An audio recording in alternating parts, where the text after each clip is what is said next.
Here in the Kazakh city of Almaty, Muslims from different communities worship freely together. They feel safe from China's so-called re-education camps across the border in Xinjiang province.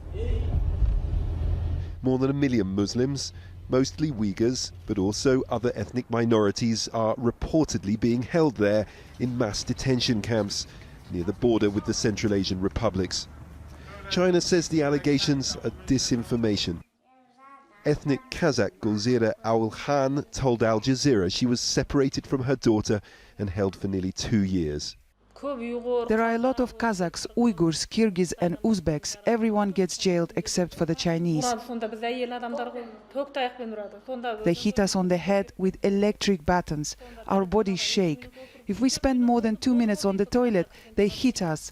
I wore shackles and was beaten for 15 straight months.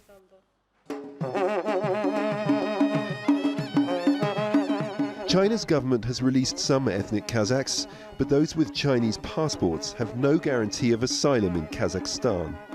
Compared to China, Kazakhstan is a relative haven for religious freedom. But when it comes to human rights abuses in Xinjiang, the Kazakh authorities have tended to remain silent. Lately, Kazakh police have put pressure on minority rights groups who document and assist ethnic Kazakhs escaping Xinjiang. In March, Kazakh police raided the offices of Atajurt, a human rights NGO, and arrested its director, Serikjan Bilash. He's accused of calling for war against China and its policies.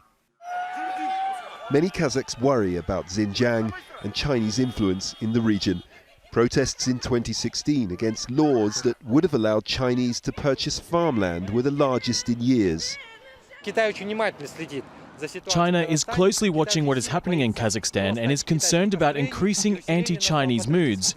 Kazakh nationalism could become more radical. That's why the Kazakh and Chinese authorities are cooperating on this.